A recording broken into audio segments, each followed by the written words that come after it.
नमस्कार दोस्तों, आप सभी का स्वागत है target classes with Harish sir में। इस वीडियो में हम बाल विकास एवं शिक्षा शास्त्र से संबंधित कुछ अति महत्वपूर्ण क्वेश्चन डिस्कस करेंगे जो आगामी सीटेट की परीक्षा के लिए बहुत उपयोगी होंगे।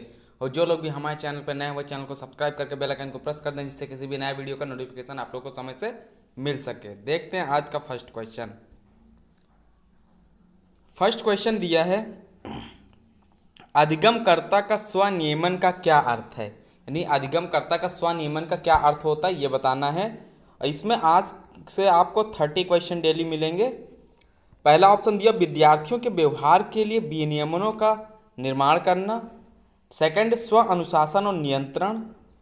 अपने सीखने का स्वयं अन्वीक्षण करने की योग्यता। और डी ऑप्शन दिया हुआ है, विद्यार्थी निकाय द्वारा बनाए गए नियम एवं विनियम। तो यहाँ पे राइट आंसर क्या हो जाएगा?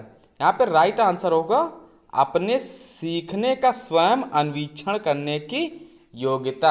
यानी जो स्वयं के द्वारा सीखा गया है उसको अन्वीक्षण करने की योग्यता होनी चाहिए। अधिगमकर्ता का स्वनियमन का अर्थ होता है अपने सीखने का स्वयं अन्वीक्षण करने की योग्यता। यानी अपने सीखने का स्वयं अन्वीक्षण करने की योग्यता के को विकसित करना, अभिक्रमित अनुदेशन इसका एक अच्छा उदाहरण है। नेक्स्ट क्वेश्चन देखते हैं सेकंड। निम्नलिखित में से कौन सा सिद्धांत पाठ योजना में शामिल नहीं है? ये बताना है कौन सा सिद्धांत पाठ योजना में शामिल नहीं है। शिक्षार्थियों का ज्ञान, उद्देश्यों की स्पष्टता, शिक्षण का ज्ञान या योजना की दृढ़ता। तो कौन सा पाठ योजना में शामिल नहीं है? योजना की दृढ़ता ये पाठ योजना में शामिल नहीं है। शिक्षार्थियों का ज्ञान, उद्देश्यों की स्पष्टता और शिक्षण का ज्ञान ये सब पाठ योजना में शामिल है। तो इसके सिद्धांतों को देख लेते हैं। जो पाठ योजना को बनाते समय सिद्धांत ध्यान रखने चाहिए वो कौन कौन से हैं। विद्यार्थियों की शारीरिक व मानसिक योग्यताओं का ज्ञान, पाठ योजना बनाने से पहले विषय का गहन ज्ञान, पाठ योजना में उद्देश्यों को सावधानी पूर्वक लिखना, और शिक्षण सिद्धांतों, शिक्षण सूत्रों तथा शिक्षण विधियों का ज्ञान, विद्यार्थियों के पूर्व ज्ञान की जानकारी आदि। ये पाठ योजना बनाते समय सिद्धांतों को ध्यान रखना चाहिए। नेक्स्ट क्वेश्चन देखते हैं थर्ड। निम्नलिखित में से कौन सा एक सीखने के लिए प्रमुख है? यानी जो चार कथन दिए गए इसमें से कौन सा सीखने के लिए प्रमुख है? अनुबंधन, रटकर याद करना, अनुकरण या अर्थ निर्माण। तो सीखने के लिए क्या प्रमुख है? अर्थ निर्माण। रटकर याद करना तो बिल्कुल नहीं होगा, इसको कट कर देंगे। अनुबंधन भी नहीं होगा सीखने के लिए प्रमुख, और अनुकरण भी नहीं होगा। अगर यहाँ पे अर्थ निर्माण न देके यहाँ पे ऑप्शन दिया होता इनमें से कोई नहीं, तो इन चार के अकॉर्डिंग तब अनुकरण हो सकता था, तब वहाँ पे सी ऑप्शन राइट होता। लेकिन यहाँ पे जब अर्थ निर्माण दिया हुआ है तो यहाँ पे डी ऑप्शन सही होगा। इसकी डिटेल देख लेते हैं। जब कोई अधिगमकर्ता किसी वस्तु के विषय में अधिगम करता है तो वह इसका अर्थ भी ग्रहण करता है, और अर्थ ग्रहण के साथ साथ उसका अर्थ निर्माण भी करता है, और इस प्रकार अधिगम स्थायित्व प्राप्त करता है। इस प्रकार से अधिगम जो होता है स्थायित्व को प्राप्त करता है, क्योंकि बिना अर्थ निर्माण के अधिगम स्थायी नहीं होता है। जो अगर अर्थ नहीं होगा तो अधिगम जो सीखा जाता है वो स्थायी नहीं होगा। नेक्स्ट क्वेश्चन देखते हैं फोर। शिक्षार्थियों से यह अपेक्षा करना कि वे ज्ञान को उसी रूप में पुनः प्रस्तुत कर देंगे जिस रूप में उन्होंने उसे ग्रहण किया है। तो इसमें देख लेते हैं। पहला ऑप्शन है अच्छा है, क्योंकि यह शिक्षा के लिए आकलन में सरल है। बी दिया एक प्रभावी आकलन युक्ति है। सी दिया वह समस्यात्मक, क्योंकि व्यक्ति अनुभवों की व्याख्या करते हैं और ज्ञान को ज्यों का त्यों पुनः उत्पादित नहीं करते हैं। और डी ऑप्शन है अच्छा है, क्योंकि जो भी हमारे मन में उसे हम रिकॉर्ड करने लगते हैं। तो इस क्वेश्चन को एक बार रिपीट कर देते हैं। शिक्षार्थियों से उपेक्षा करना कि वे ज्ञान को उसी रूप में पुनः प्रस्तुत कर देंगे जिस रूप में उन्हें उसे ग्रहण किया। यानी जिस रूप में उन्होंने उसको ग्रहण किया उसी रूप में उन्हें उसको पुनः प्रस्तुत कर देंगे। तो इसके लिए राइट आंसर क्या हो जाएगा? ये समस्यात्मक है, क्योंकि व्यक्ति अनुभवों की व्याख्या करता है और ज्ञान को ज्यों का त्यों पुनः उत्पादित नहीं करता। यानी जो कुछ सीखा जाता है उसको सेम टू सेम उसी तरीके से उत्पादित नहीं किया जा सकता। तो क्वेश्चन के अकॉर्डिंग राइट आंसर होगा ऑप्शन सी। नेक्स्ट क्वेश्चन देखते हैं। जटिल परिस्थिति को संसाधन करने में शिक्षक बच्चों की सहायता कर सकता है। तो ये किस प्रकार से बच्चों की सहायता कर सकता है? प्रतियोगिता को बढ़ावा देकर, सबसे पहले कार्य पूरा करने वाले बच्चों को पुरस्कार देकर। बी ऑप्शन है कोई भी सहायता न देकर जिससे बच्चे अपने आप निर्वाह करना चाहिए, यानी जो कोई भी सहायता न देकर जिससे बच्चे अपने आप उसकी निर्वाह करें। कार्य को छोटे हिस्सों में बांटने के बाद निर्देश लिखकर, और सी ऑप्शन है, तीन ही ऑप्शन इसमें दिए गए हैं, और डी ऑप्शन कर देते हैं इनमें से कोई नहीं। तो चार ऑप्शन के अकॉर्डिंग कौन सा राइट आंसर हो जाएगा? तो प्रतियोगिता को बढ़ावा देकर, सबसे पहले कार्य को पूरा करने वाले बच्चों को पुरस्कार देकर, ये नहीं होगा, यानी नेगेटिव पॉइंट हो जाएगा क्वेश्चन के अकॉर्डिंग। कोई भी सहायता ना देकर, जिससे सहायता नहीं देंगे तो बच्चे किस तरीके से सीखेंगे। कार्य को छोटे हिस्सों में बांटने के बाद निर्देश लिखकर, ये इसका राइट आंसर हो जाएगा। सी ऑप्शन सही हो जाएगा। इसकी डिटेल देख लेते हैं। वर्तमान शिक्षा का केंद्र बिंदु बालक होता है। जो वर्तमान में शिक्षा व्यवस्था है वो कैसी है? बाल केंद्रित है। उसी के इर्द गिर्द शिक्षण प्रक्रिया संचालित की जाती है, यानी बालक के अकॉर्डिंग ही शिक्षण की प्रक्रिया संचालित की जाती है। बालक के समक्ष जब जटिल परिस्थिति उत्पन्न हो जाती है तो यह अधिगम प्रक्रिया को बाधित करते हैं। इसलिए शिक्षक जटिल शिक्षण परिस्थितियों को संसाधित करने के लिए कार्य को छोटे छोटे हिस्सों में बांटकर उस पर निर्देश के द्वारा शिक्षण अधिगम प्रक्रिया का संचालन करता है। यानी शिक्षक को क्या करना चाहिए, क्योंकि शिक्षा जो है बाल केंद्रित शिक्षा है, तो अगर कोई जटिल क्वेश्चन है यानी कठिन क्वेश्चन है तो उसको जटिल परिस्थिति को छोटे छोटे भागों में बांटकर उसको निर्देशित करके उसको करना चाहिए, यानी छोटे छोटे हिस्सों में बांटकर उसको करवाना चाहिए। तो ये सी ऑप्शन राइट होगा। नेक्स्ट क्वेश्चन देखते हैं 6। प्राथमिक विद्यालय के कक्षा कक्ष के संदर्भ में सक्रिय बद्धता का क्या अर्थ है? याद करना, प्रत्यास्मरण और सुनना, विद्या शिक्षा का अनुकरण और नकल करना, जांच पड़ताल करना, प्रश्न पूछना और वाद विवाद, और डी ऑप्शन दिया हुआ शिक्षक द्वारा दिए गए उत्तरों की नकल करना। तो यहाँ पे प्राथमिक विद्यालय के कक्षा कक्ष के संदर्भ में सक्रिय बद्धता का क्या अर्थ होगा? जांच पड़ताल करना, प्रश्न पूछना और वाद विवाद करना। प्राथमिक विद्यालय के कक्षा कक्ष के संदर्भ में सक्रिय बद्धता का अर्थ है विद्यार्थियों एवं शिक्षक के मध्य अंतर क्रियात्मक व्यवस्था को स्थापित करना। शिक्षक विद्यार्थियों के अधिगम में आने वाली कठिनाइयों का जांच पड़ताल करता है, यानी जो शिक्षक होता है वो विद्यार्थियों के अधिगम में आने वाली कठिनाइयों में क्या करता है? जांच पड़ताल करता है, जिससे विद्यार्थी अपनी समस्याओं से संबंधित प्रश्न पूछते हैं और एक दूसरे के साथ सहयोगात्मक रवैये का प्रदर्शन करते हैं। तो सी ऑप्शन सही हो जाएगा। नेक्स्ट क्वेश्चन देखते हैं 7। सार्थक अधिगम है। जो सार्थक अधिगम होता है उसको क्या बोलते हैं? वयस्कों और अधिगम सक्षम साथियों का अनुकरण, उद्दीपक तथा उत्तर के बीच युग्मन तथा साहचर्य, दी गई सूचना का निष्क्रिय ग्रहण, निजी अनुभवों से ज्ञान की संरचनाओं का सक्रिय निर्माण। तो यहाँ पे सार्थक अधिगम क्या होता है? निजी अनुभवों से ज्ञान की संरचनाओं का सक्रिय निर्माण। तो डी ऑप्शन सही होगा। सार्थक अधिगम वही है जिसमें व्यक्ति अपने निजी अनुभवों का उपयोग उत्पन्न परिस्थितियों में समायोजन करने की योग्यता को विकसित कर सके। ऐसी परिस्थिति में व्यक्ति अपने अनुभवों से ज्ञान की संरचनाओं का सक्रिय निर्माण करता है। तो क्वेश्चन के अकॉर्डिंग डी ऑप्शन सही होगा। और आप लोग देखते जाइए कि 30 में से आप लोग के कितने क्वेश्चन सही हो जाते हैं।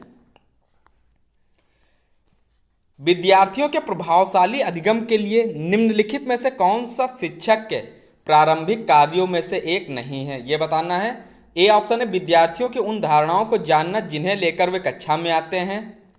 बी दिया विद्यार्थियों को उपदेशात्मक विधि से सूचना प्रदान करना। सी है विद्यार्थियों से उच्च स्तर के प्रश्नों के उत्तर की अपेक्षा करना। डी ऑप्शन है बच्चों को यह सिखाना कि वे अपने अधिगम प्रयासों को कैसे देख और सुधार सकते हैं। तो राइट आंसर हो जाएगा विद्यार्थियों को उपदेशात्मक विधि से सूचना प्रदान करना। ये लिखा हुआ था प्रारंभिक कार्यों में से एक नहीं है। तो ध्यान रखिएगा क्वेश्चन में क्या पूछा जा रहा है। तो यहाँ पर राइट आंसर होगा विद्यार्थियों को उपदेशात्मक विधि से सूचना प्रदान करना। कक्षा में प्रभावशाली अधिगम के लिए शिक्षक को विद्यार्थियों के सामने उपदेशात्मक विधि से सूचना प्रस्तुत नहीं करना चाहिए, क्योंकि यह शिक्षण प्रक्रिया पर नकारात्मक प्रभाव डालता है, कि ये जो शिक्षण प्रक्रिया होती है उस पर नकारात्मक प्रभाव डालता है। इसके बदले शिक्षक को सहयोगात्मक रवैया अपनाना चाहिए। यहाँ पे अगर ये नहीं ना होता तब क्या होना चाहिए था, इसके बदले क्या होना चाहिए, शिक्षक को सहयोगात्मक रवैया अपनाना चाहिए। नेक्स्ट क्वेश्चन देखते हैं, क्वेश्चन नंबर 9। कक्षा तक पहुंचने वाली बच्चों की भोली अवधारणाओं को जानना शिक्षक के किसी उद्देश्य की पूर्ति नहीं करता है। शिक्षक के हौसले को पस्त कर देता है, क्योंकि इससे उसका कार्यभार बढ़ता है। शिक्षक के लिए अपने शिक्षण को अधिक सार्थक बनाने की योजना बनाने में सहायक होता है। शिक्षक की योजना और शिक्षण में रुकावट बनता है।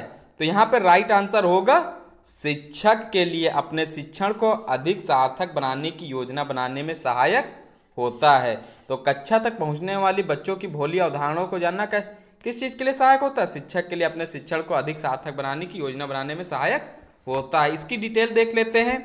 कक्षा में बच्चों के पूर्व ज्ञान की जानकारी शिक्षक को भली भांति होनी चाहिए, यानी कक्षा में जो बच्चे होते हैं उनको पूर्व ज्ञान की जानकारी भली भांति होनी चाहिए शिक्षक को, क्योंकि यह शिक्षण अध्ययन प्रक्रिया का आधार होता है।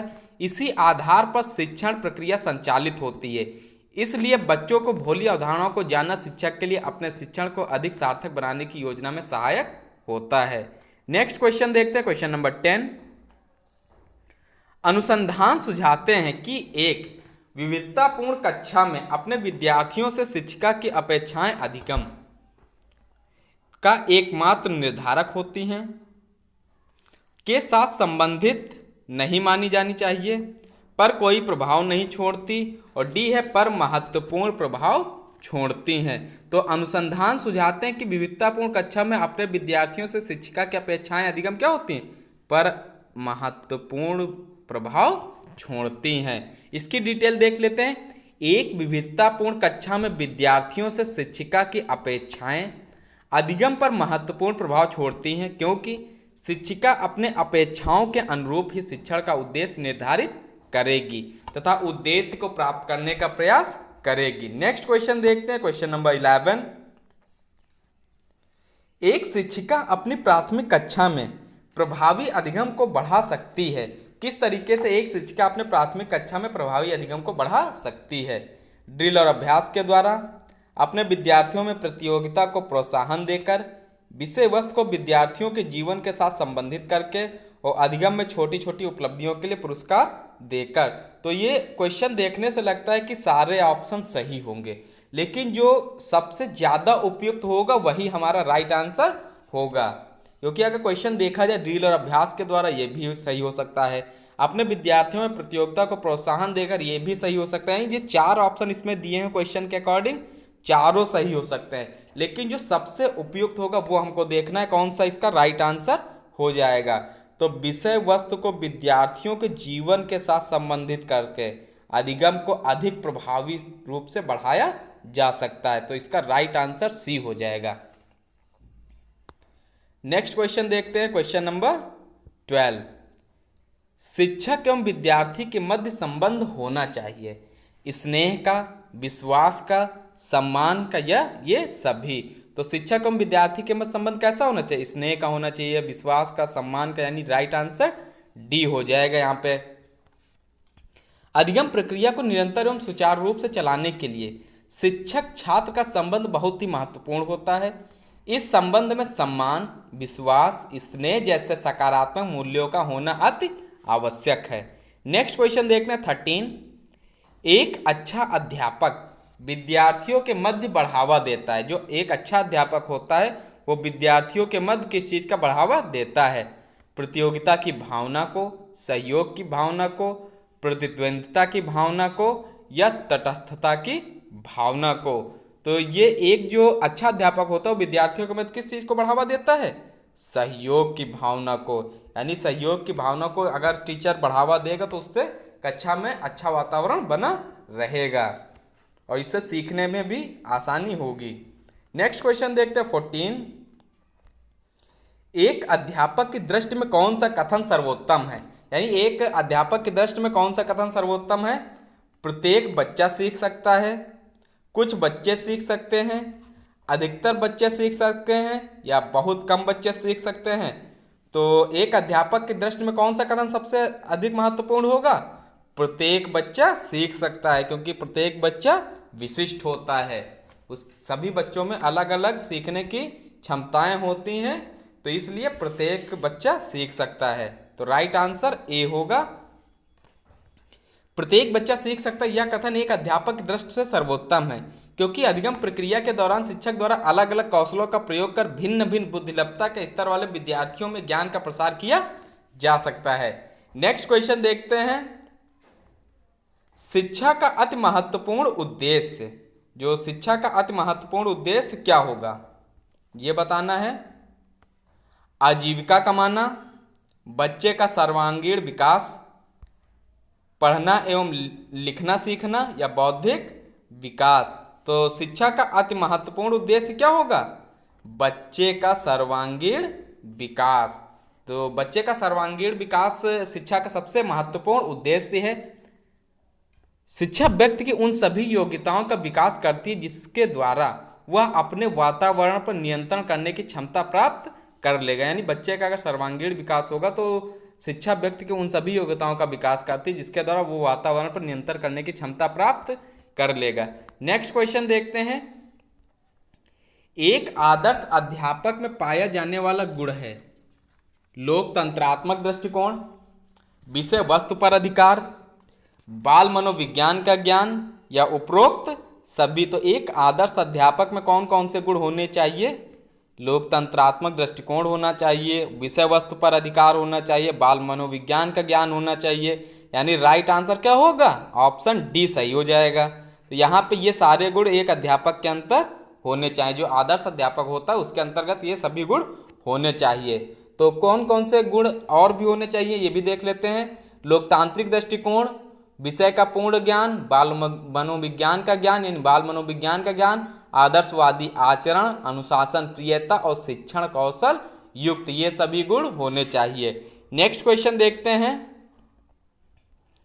कोमल शिल्प उपागम संबंधित है। जो कोमल शिल्प उपागम है ये किससे संबंधित है? रेडियो से, दूरदर्शन से, कंप्यूटर से, या मनोवैज्ञानिक सिद्धांतों के अनुप्रयोग से? तो कोमल शिल्प उपागम किससे संबंधित है? मनोवैज्ञानिक सिद्धांतों के अनुप्रयोग से। तो ये राइट आंसर डी ऑप्शन हो जाएगा। अगर पूछ लिया जाए कोमल शिल्प उपागम संबंधित है तो मनोवैज्ञानिक सिद्धांतों के अनुप्रयोग से। नेक्स्ट क्वेश्चन देखते हैं डी। शिक्षा की प्रक्रिया के अंग होते हैं शिक्षक, शिक्षार्थी, पाठ्यक्रम, या ये सभी। जो शिक्षा की प्रक्रिया के अंग कौन कौन से होते हैं? शिक्षक होता है, शिक्षार्थी होता है, पाठ्यक्रम होता है। यानी राइट आंसर डी हो जाएगा। मोस्ट इंपॉर्टेंट क्वेश्चन है।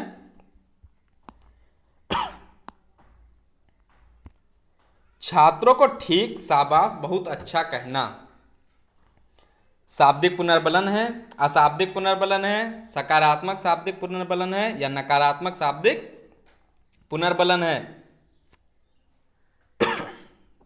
राइट आंसर क्या हो जाएगा?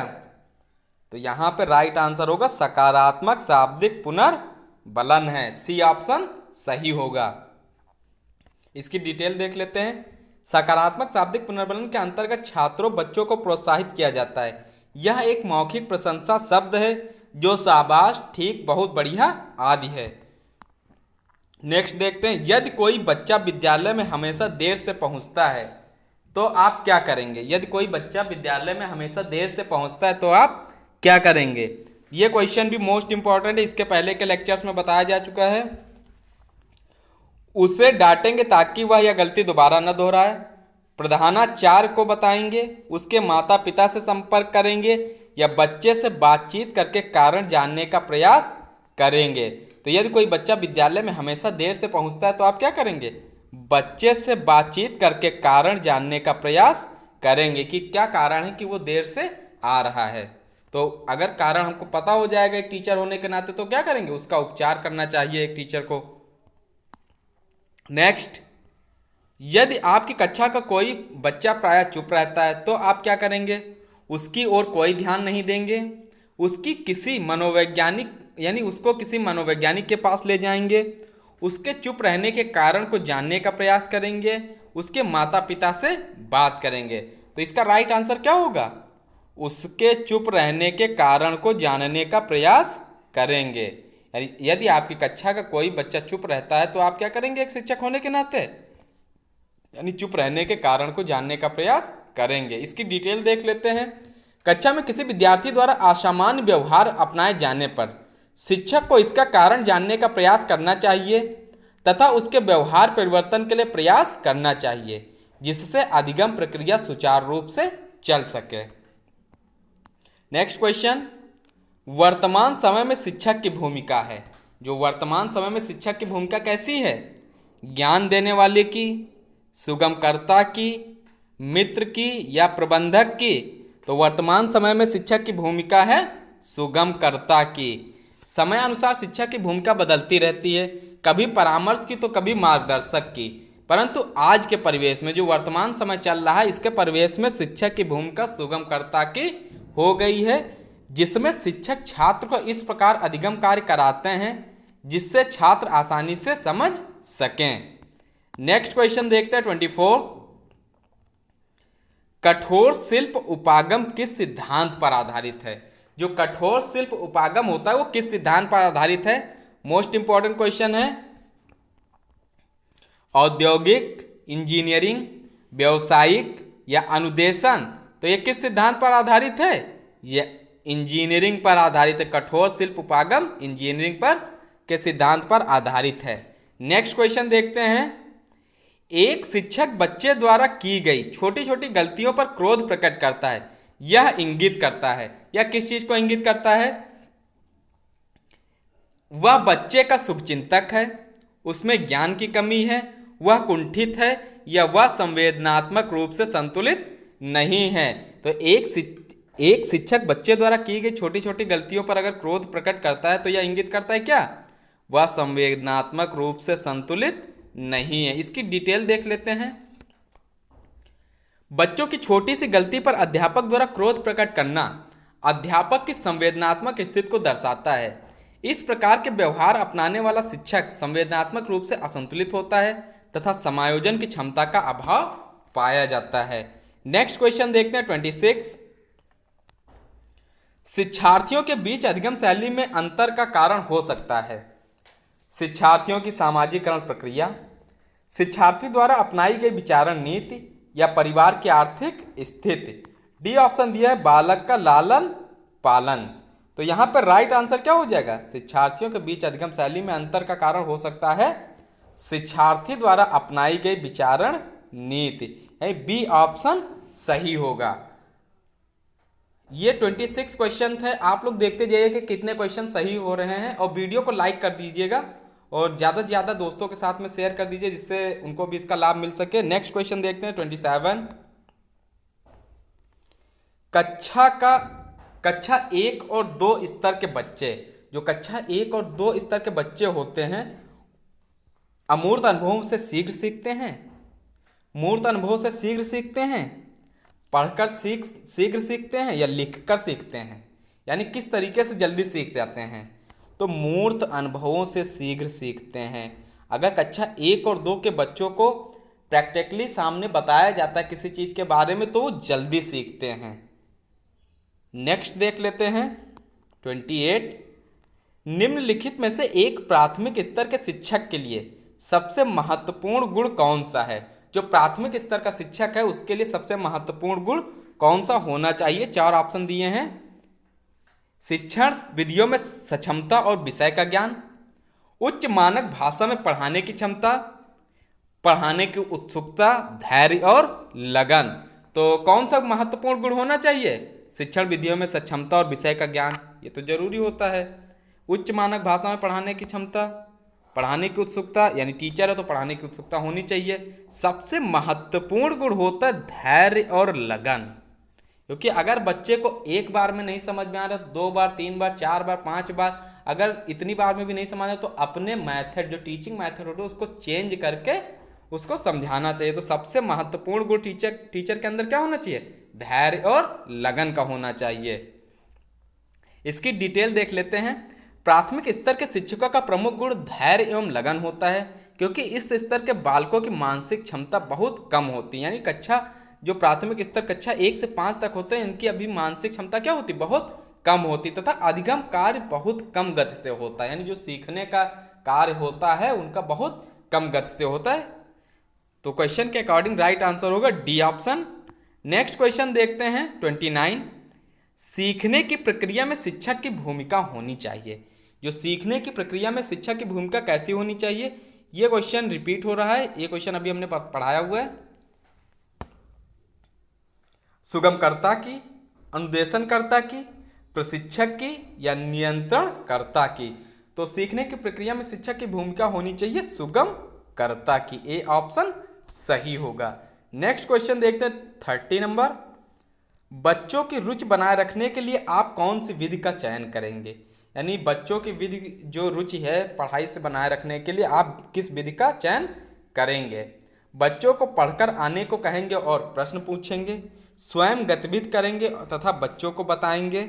सी ऑप्शन है आप गतिविधि में बच्चों को शामिल करेंगे, और डी है बच्चों को स्वयं गतिविधि करने के लिए देंगे। तो बच्चों की रुचि बनाए रखने के लिए आप कौन सी विधि का चयन करेंगे। तो राइट आंसर क्या हो जाएगा, ऑप्शन नंबर डी सही हो जाएगा। बच्चों को स्वयं गतिविधि करने के लिए देंगे। यानी बच्चों के अंदर रुचि बनाए रखने के लिए अगर उनको गतिविधि करने का मौका देंगे तो वो स्वयं गतिविधि करेंगे, तो इससे जल्दी से सीख जाएंगे। तो इसकी डिटेल देख लेते हैं। बच्चे द्वारा स्वयं कार्य करने से उनमें रुचि का विकास होता है, क्योंकि इसमें बच्चों का कार्य करने की स्वतंत्रता होती है। यानी इसमें क्या होता है, बच्चों के कार्य करने की स्वतंत्रता होती है तथा उन्हें अलग अलग तरीकों का प्रयोग करने की भी स्वतंत्रता प्राप्त होती है। ये थे आज के कुछ मोस्ट इंपॉर्टेंट 30 क्वेश्चंस। आप लोग कमेंट करके बताइए कि क्या आपके कितने क्वेश्चन सही होते हैं। इसी तरीके के क्वेश्चन आपके सीटेट के एग्जाम्स में पूछे जाते हैं। और जो लोग भी हमारे चैनल पर नए हैं वो चैनल को सब्सक्राइब करके बेल आइकन को प्रेस कर दें, जिससे किसी भी नए वीडियो का नोटिफिकेशन आप लोग को समय से मिल सके। और जिसने भी अभी तक सारी videos CTET, super TET, KVS PRT, DSSP PRT और TGT PGT physical education related नहीं देखी, वो सारी वीडियोस का लिंक हमने प्लेलिस्ट में दे दिया है, वहाँ से आप लोग सारी वीडियोस देख सकते हैं। और जैसे ही आप लोग यूट्यूब पे जाके target classes with Harish sir search करेंगे तो हमारे चैनल का लोगो इस तरीके का आएगा। वहाँ पे जाके जो लोग नए हैं उसको चैनल को सब्सक्राइब कर दें और प्लेलिस्ट में जाकर सारी क्लासेस देख सकते हैं। नेक्स्ट वीडियो आप लोग को पर्यावरण की EVS की मिलेगी शाम में।